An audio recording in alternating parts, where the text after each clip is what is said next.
aku dah belajar, aku pernah dengar, aku pernah amal.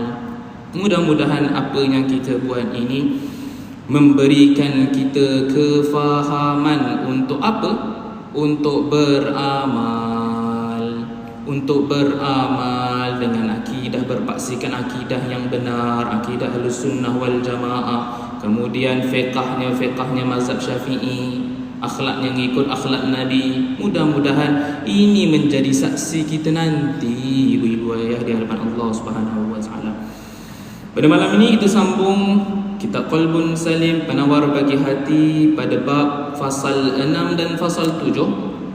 Pada bab menyatakan tentang kedua tangan dan kaki. Nak bincang apa ni?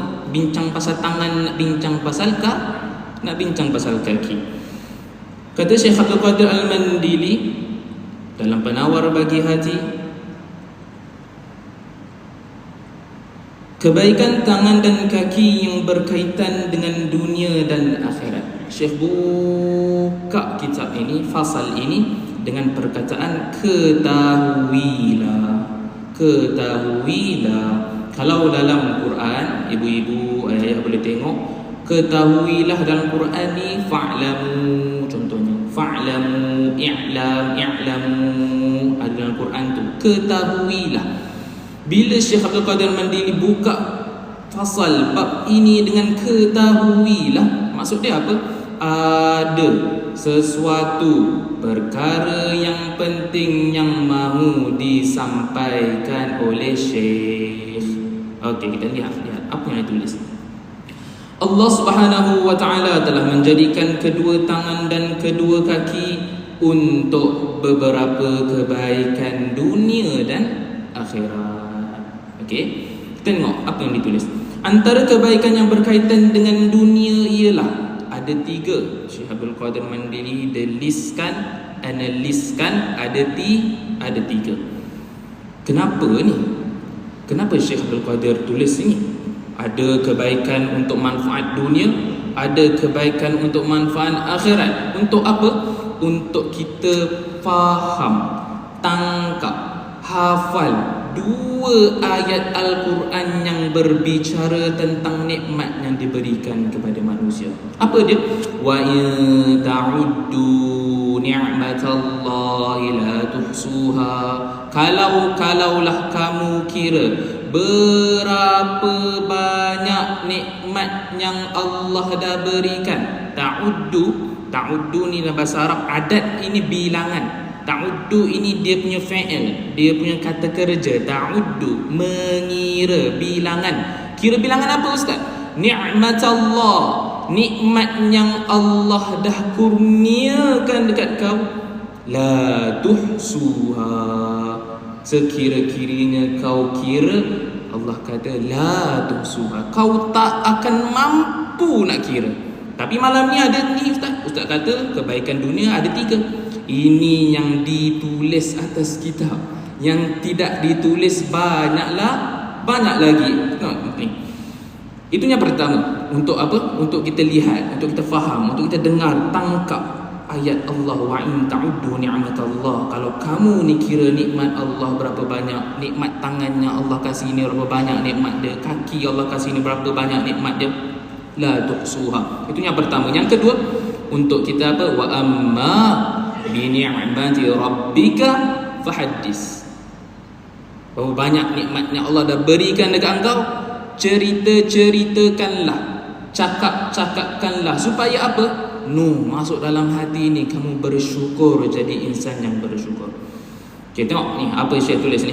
Antara kebaikan yang berkaitan dengan dunia ada 3. Yang pertama ialah menggunakannya untuk mencari harta benda, digunakannya untuk mencari rezeki. Syekh kata ada tangan, ada kaki, sihat tubuh badan. Yang umpama ni macam orang muda-muda macam saya lagi ni, ataupun haji-haji macam saya muda, mungkin masih bekerja lagi, digunakan tangan dan kaki ini untuk bekerja.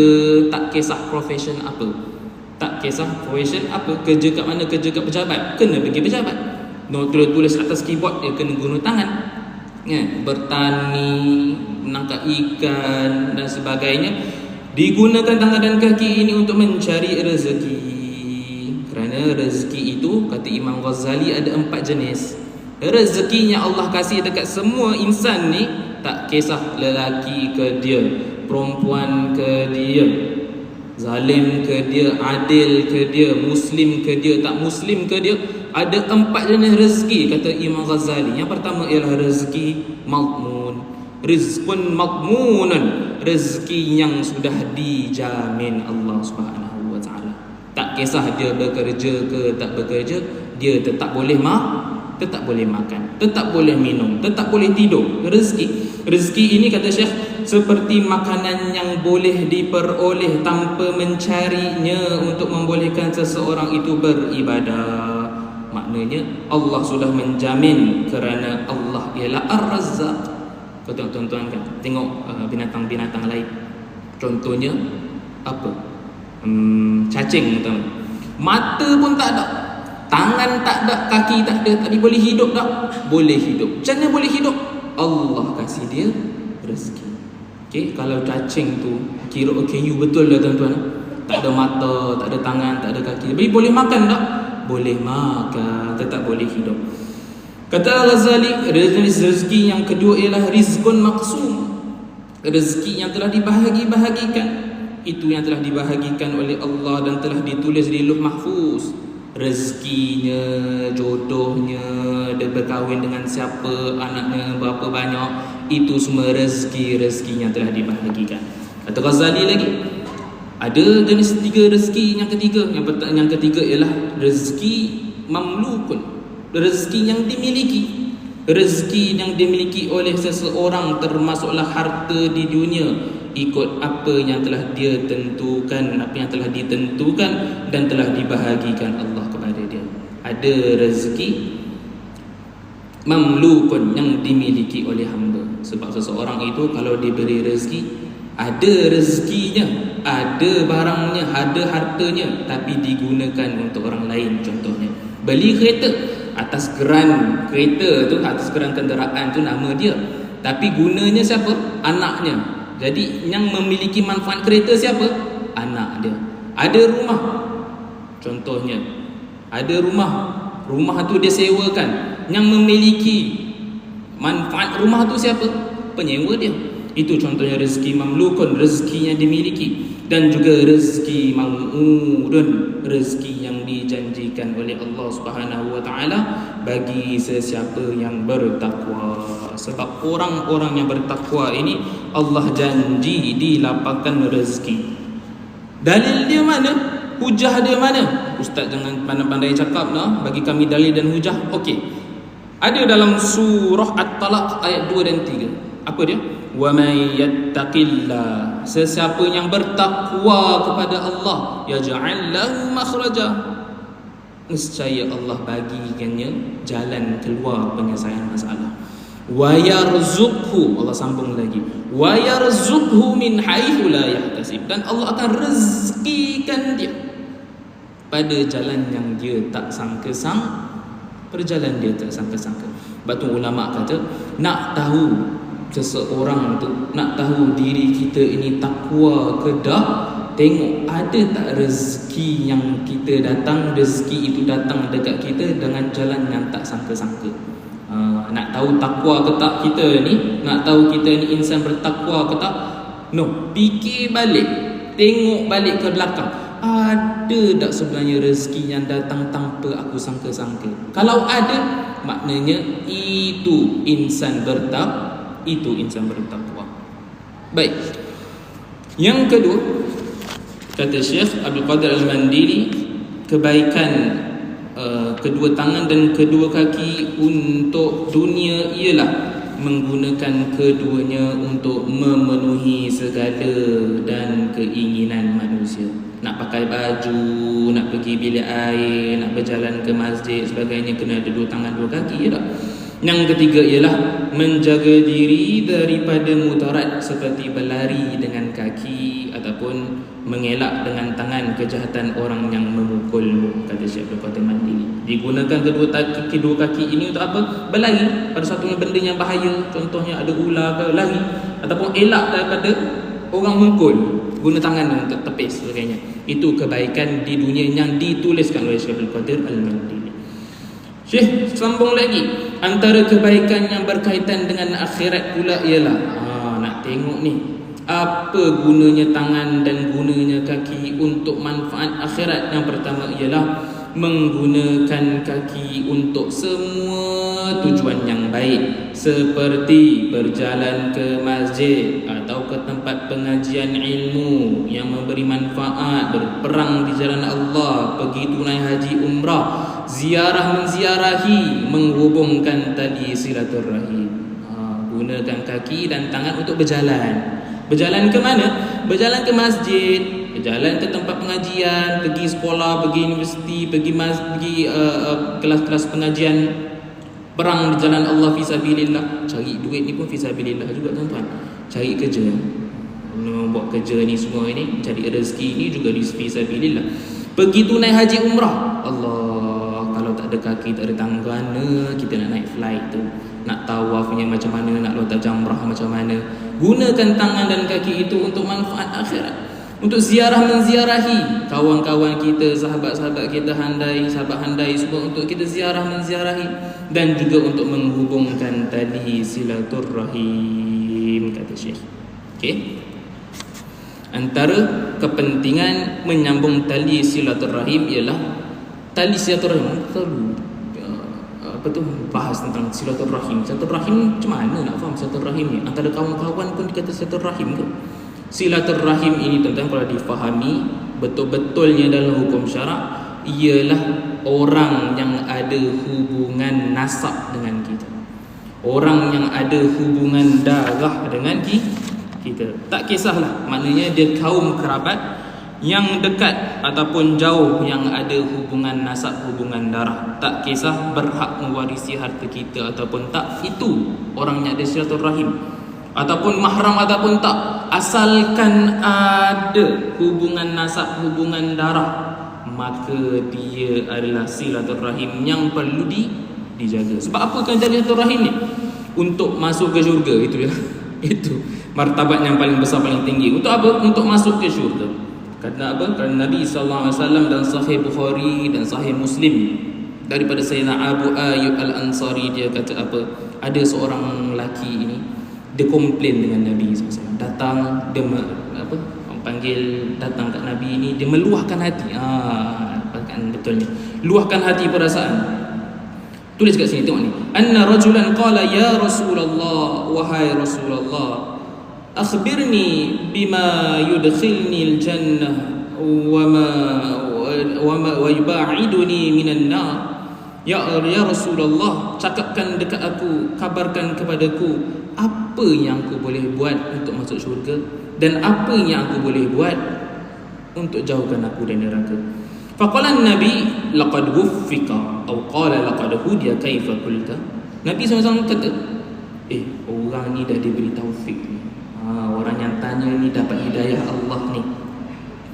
Fa'ada ar-rajul, lelaki itu sambung balik, kata apa? Faqala an-nabi, dia tanya balik, ya Rasulullah. Lelaki ni tanya, ya Rasulullah, bagi tahu aku macam mana aku nak masuk syurga ni, macam mana aku nak jauh daripada neraka ni. Kata Nabi SAW, ta'budullah la tusyriku bihi syai'a wa tuqimus salah wa tu'tiyaz zakah wa tasilu dha rahimik. Falamma adbara qala an-nabi in tamassaka bima amar bihi dakhala al-jannah. Okey, Nabi kata apa? Kalau kau betul-betul nak masuk syurga, kalau kau betul-betul nak jauh dari neraka, buat ini. Ada beberapa perkara. Ta'budullah la tusyriku bihi syai'a, sembah Allah tanpa kau syirik kepadanya. Solat, wa tuqimus solah, wa tu'tiyaz zakah, bagi zakat ini, dekat bagi sedekah yang wajib dekat orang-orang fakir dan miskin. Wa tasilu dzarahimik, sambungkan tali silaturahim. Sambungkan tali silaturahim, keluarga yang terdekat, jangan kau putuskan hubungan dengan mereka. Falamma adbara, lelaki itu pun pergi. Qala Nabi, in tamassaka bima amar dakhala al-jannah. Kalaulah dia ini, Nabi kata, kalaulah orang tadi yang tanya ini buat apa yang aku suruh, confirm masuk syurga. Apa lagi kepentingan menyambung tali silaturahim? penyebab umur panjang dan mendapat rezeki. Nak panjang umur, nak murah rezeki, jangan putus silaturahim antara adik-beradik. Jangan duk bergaduh antara adik-beradik. Okey, ataupun dibesarkan lagi silaturahim tadi saya kata apa? Hubungan yang ada nasab dengan kita, adik-beradik mak kita, adik-beradik bapa kita, jangan gaduh. Nanti kita bahaskan. Kalau duk bergaduh, ustaz, saya ni baik je. Saya ni baik. Yang duk mengata saya tu pakcik saya. Yang duk kata buruk saya tu makcik saya. Ni semua tali silaturahim ni, tapi mereka yang putuskan. Kenapa nanti? Kita tengok nanti apa yang jadi kat mereka. Bahaskan tadi, kepentingan tali silaturahim ialah untuk umur panjang dan dapat rezeki. Kata Nabi SAW, sesiapa yang ingin dilapangkan rezekinya dan dipanjangkan umurnya, maka hendaklah dia menyambungkan tali silaturahim. Okey. Ada tadi saya bahaskan tadi, saya kiskan tadi kat tuan-tuan. Ada seorang lelaki komplain dekat Nabi. Dia luahkan hati dekat Nabi. Dia kata apa? Ya Rasulullah, wahai Rasulullah, inna li qarabatan asiluhum wa yaqta'uni. Aku ni ada kerabat, aku ni ada adik-beradik, aku ni ada pakcik makcik, aku ni ada atuk nenek. Wa uhsinu ilaihim wa yusi'una ilayya. Aku baik-baik je dengan mereka ni. Aku ada hubungan baik je dengan mereka ni. Wa ahlumu anhum wa yajhaluna alai. Tetapi Nabi, mereka berbuat buruk padaku. Aku ni ada adik-beradik, aku ni ada mak ayah, aku ni ada pakcik makcik, tapi semua nilai yang buruk dekat aku. Okey, dia luah kat Nabi. Wa ahlumu anhum wa yajhaluna alai. Aku berlemah lembut, aku cakap baik dengan mereka, tetapi mereka ni kasar kat aku. Cakap baik dah, cakap dengan maknya baik, cakap dengan paknya baik, cakap pakciknya baik, makciknya baik, kat adik-beradik lain baik. Wa yajhaluna alai, tapi mereka ni kasar dekat aku. Nabi kata apa? Faqala in kunta kama qulta faka'annama tusiffuhumul mal. Nabi kata, sekiranya kamu seperti apa yang kamu katakan, kamu buat baik tapi mereka yang buat jahat dekat kamu, adik-beradik ni contohnya, ataupun kaum kerabat yang terdekat, faka'annama tusiffuhumul mal, seumpama kamu menyuapkan mereka dengan pasir yang panas. Wala yazalu ma'aka minallahi zahirun alaihim ma dumta ala dhalik.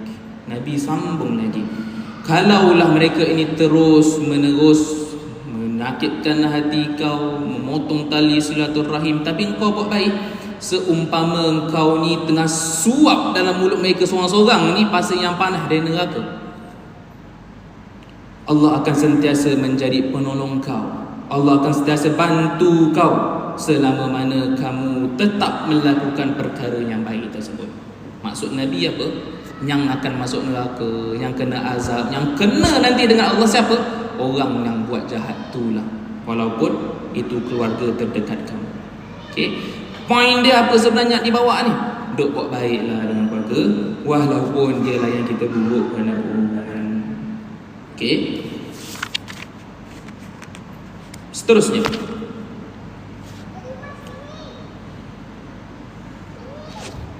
antara kebaikan yang berkaitan dengan akhirat yang kedua ialah menggunakan tangan untuk menulis kitab, mengajar, bersalam dengan orang-orang yang soleh dan sebagainya, mencegah kemungkaran dan lain-lain. Okey, Imam Al-Haddad dia tambah dalam kitab Nasaih Diniyah, nasihat agama wasiat Imam Haddad, tambah apa? Nak buat baik ini, nak gunakan kaki, nak gunakan tangan untuk kebaikan, antara caranya ialah apa? Bersyukurnya dengan cara apa?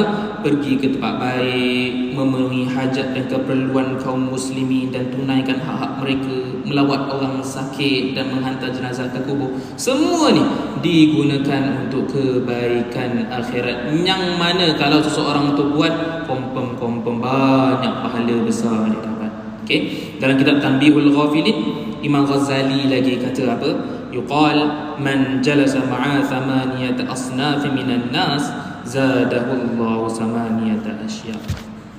Dikatakan sesiapa yang duduk bersama 8 orang kumpulan manusia, maka Allah akan bagi dia 8 perkara.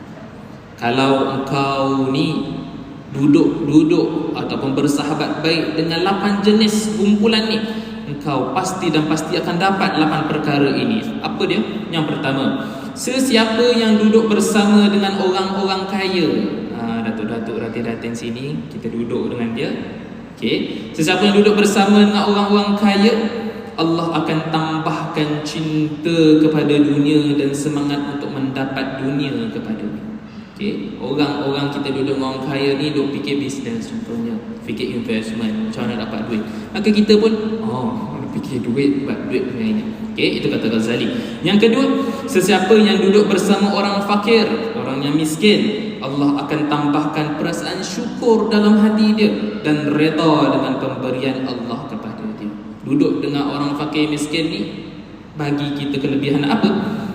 Dapat rasa syukur, ya Allah, tengoknya banyak nikmat sebenarnya Allah dah kasih aku, banyak rezeki yang Allah dah kasih aku. Berbeza aku dengan dia ni, aku banyak lagi rezeki. Wa in ta'uddu ni'matallah, putar balik, wa in ta'uddu ni'matallahi la tuhsuha. Kalau kau kini kira nikmat Allah berapa banyak dah diberikan, tak dapat nak kira. Dan kalau kita duduk dengan orang yang fakir miskin, orang yang kurang nasib baik dengan kita, dapat rasa syukur dan redha dengan apa yang Allah dah kasih dekat kita. Sama Ghazali lagi, sesiapa yang duduk dengan para penguasa, duduk dengan menteri, duduk dengan raja, Allah akan tambahkan perasaan sombong dan keras hati kepadanya. Ini untuk raja yang zalim contohnya. Duduk dengan mereka, rasa sombong dan keras hati tu. Sesiapa yang duduk dengan perempuan-perempuan, untuk lelaki ini, Allah akan tambahkan kepadanya kejahilan, syahwat dan cenderung pada pendapat mereka. Kata Ghazali lagi, sesiapa yang duduk dengan anak-anak kecil yang duduk main luar tu lari tu, Allah akan tambahkan apa ini, selalu bergurau kepadanya. Budak kecil duduk main, budak kecil. Sesiapa yang duduk dengan orang fasik, Allah akan tambah berani buat dosa dengan dia. Dan dia ni rasa untuk buat maksiat serta dorongkan diri untuk lakukan maksiat, tetapi menunda-nunda taubat. Duduk dengan orang fasik ni, duduk dengan jahat ni, duduk kena dengan kita juga, kan? Tambah berani buat dosa. Tengok orang tu boleh buat, kita buat juga. Siapa yang duduk dengan orang soleh, macam saya duduk dengan tuan-tuan ni, orang-orang saleh-salehah, mudah-mudahan Allah tambahkan perasaan cinta saya kepada amal-amal ketaatan dan sebagainya.